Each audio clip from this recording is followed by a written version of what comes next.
Welcome, lovely people. I'm so excited to be your instructor or your IT trainer today. This video was specifically or is specifically made for beginners. I mean, those who are beginning the IT journey or intermediate. So thank you once again, and please, we'll be very grateful if you can like, share, and subscribe to our channel for more. Now, let's continue straight into our discussion for this day. We are going to look at the desktop environment. What is the desktop? And what are some of the things on the desktop that can be and may and will be useful to you in your IT journey? In fact, we'll be doing comparisons between the computer and the smartphone because we know most of the users today also have smartphones. So when we do the comparisons, it will help you to get to know the PC or the computer well. When you on the computer, it takes you to your desktop. So all this place that you are seeing is the desktop. So look at the mouse.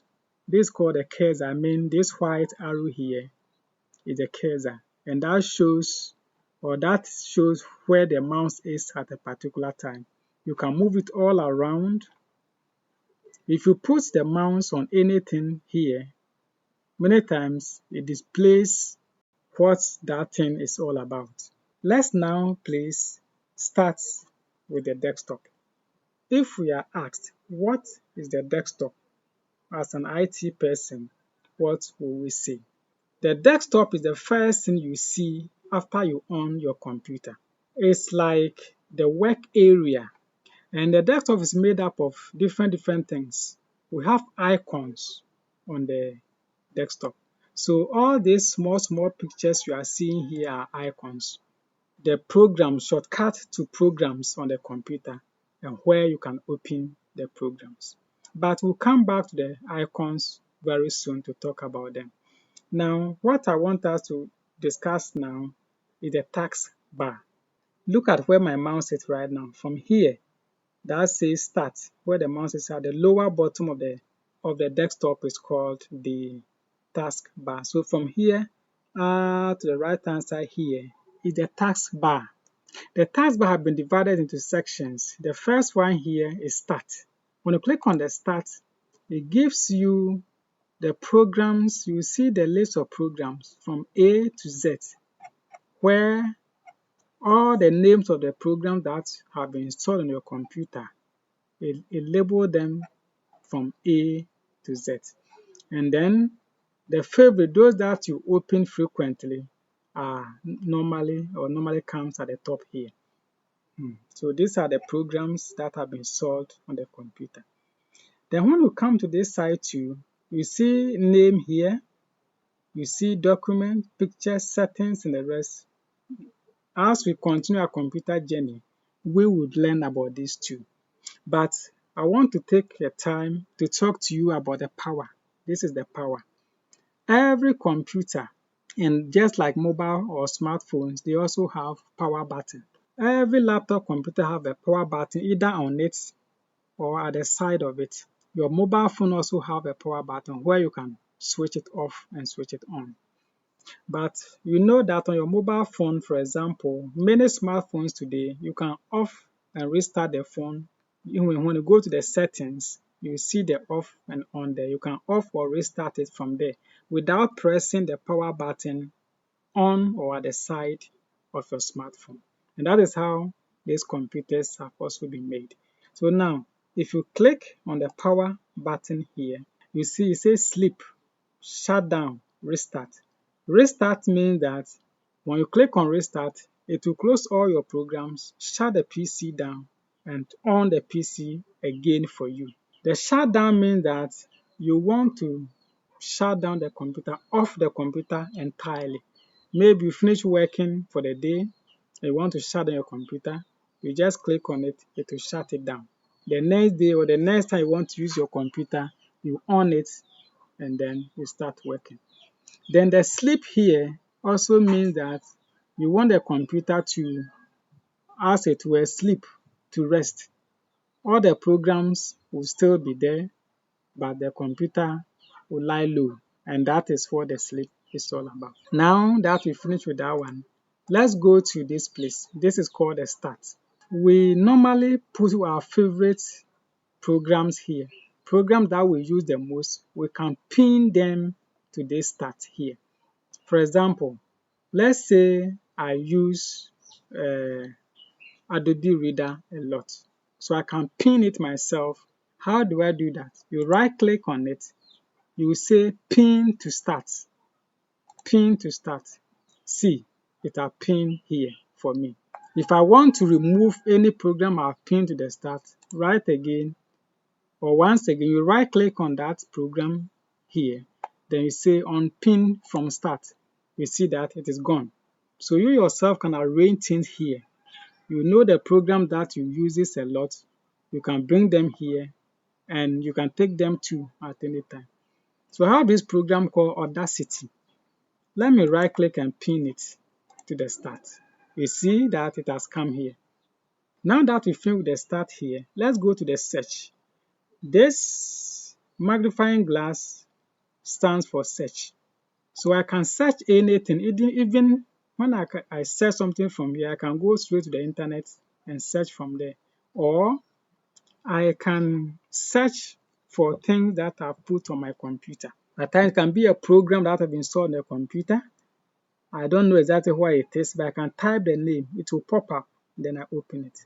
It can also be a program or a document, a photo or picture, a video that I put on it. I can search it from here.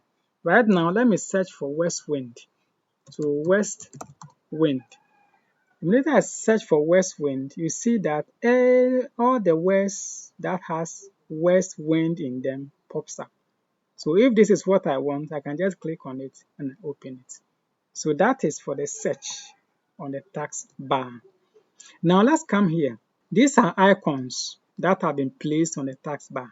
So the icons on the taskbar, you just click on them once and they open for you. Right now I've clicked on word web, it's a dictionary, and then that's open for me. If you want to close it, you see the times. You just click on it, it closes for you. So all these are icons that have been placed on the taskbar. And here, you have to place the icons yourself. By default, when you install a new Windows, some are placed there. But if you want, place your own icons there. Those that you feel you need them the most and use them often, you can place them there. Later, we can show you how to place your icons on the taskbar if you want. Also, if you have any comments, you can put the comments for us to read and we can guide you as to how to do that. This taskbar also shows us which programs have been opened. How do we know that? Now look at this program. Look at this word web with a big W. And come and look at this Chrome and this one's here. Beneath this one, you see some thin line. I don't know whether it's white or it's ash or blue black, but you can see there is something beneath it. From this one up to here. Even this one too is word. It also has it. This means that I have opened these programs, but I have minimized them. And when we minimize them, we go back to the taskbar. For example, after I click on this Google Chrome icon on my taskbar, because I've opened it already, it has brought us here. Have you seen it? Yes. I've opened it already, but I've minimized it. And that is what. So this ones too, it shows that we have opened the programs, we just minimize them.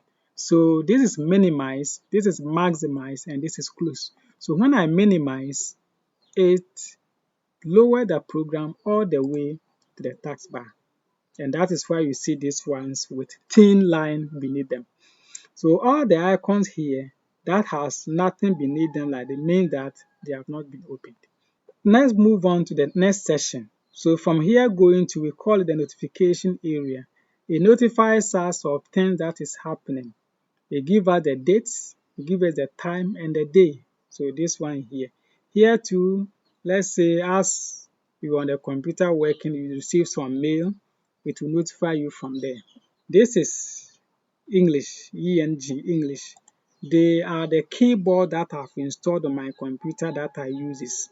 This is the United States, US or English keyboard, Africans, Ghana keyboard, and French keyboard. So all computers have a keyboard, at least one, because you have to have at least English language. But depending on what you are doing, you can store additional keyboard so that you can use your computer. We have the volume, where you can increase the volume or decrease the volume, up and down, up and down. Then we have this network sign that shows which network that you have connected to. Then some of the icons will have been hidden here because there are many. Microsoft Windows have hidden them. When you click on this up arrow, it shows them. So you see the battery, the level we are as at now, and different icons that are also hidden here. That's why we call this place notification area. This one to tell us about the time, the degrees, and everything that is happening. So that is all about the taskbar. But before we conclude our lesson for today, let me take you back to the icons. Remember I told you, I just mentioned that these small pictures you see on your desktop are called icons. What are icons? Icons act like doorways to the main programs that are installed on your computer. Icons are located on the desktop, as you can see. They are the small pictures with names of the programs, folders, or file they represent. We have two types of icons. We have normal icons and we have shortcut icons. So what are normal icons? Normal icons are the main programs. If the normal icon is deleted, you will lose the main program. So for you to open a program, you have to double click on the icon and it will open the program for you. Normal icons do not have any arrow at the lower left corner. Now, this is a normal icon. This is a normal icon. This is normal icon. This is called this PC. This is network and this is recycle bin. Anything you delete from your computer goes to the recycle bin and you can empty the recycle bin. As we progress later in other subsequent lessons, we'll show you what the recycle bin does. But for now, we are saying that they are normal icons because they don't have any arrow at the lower left corner. For you to open a program, you have to double click on the icon. So this is this PC. For us to open this PC, we double click on it. You click, the left mouse button, click on it. Somebody will say fast, click on it twice, then it will open for you. You see that has opened for us, and this is this PC. That means that is the program that we have opened.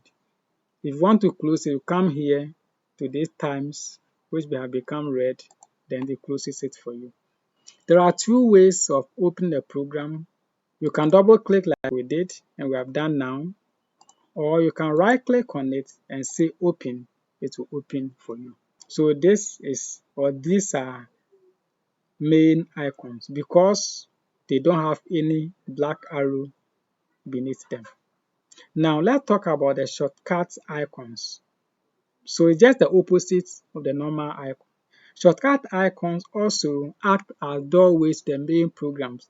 When you double click on the shortcut icon, it will open the program for you. But the only difference is that shortcut icons have an arrow at the lower left corner of the icon, and they have an hashed or a white background with blue-black arrow pointing up. So that is how you differentiate between normal icon and shortcut icon. So this is a shortcut icon, this is shortcut, shortcut. This is main icon, main icon, main icon, main icon. I hope now you have seen the differences between shortcut icon and the main icon. That is very good. We've come to the end of our training for today. To recap the whole story, we've talked about the desktop environment. We mentioned that when you on your computer, the first thing you see is the desktop. The desktop has icons, shortcut icons, and normal icons. We also talked about the taskbar. Beneath the desktop, we have the taskbar, which also is very useful and very crucial to your usage of the computer. We are very grateful to have you today. We want to say thank you so much. Please subscribe to our channel if you have not done so, because there are many things coming up. If you have any question or any comment, please post them at the comment section.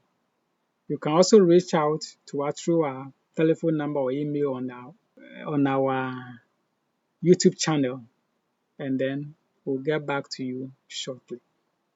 In our next lesson, we are going to look at how to create folders, how to delete folders, how to rename, and how to move or cut folders. But for now, we're very happy you've been with us. Thank you so much, and see you soon. Bye-bye.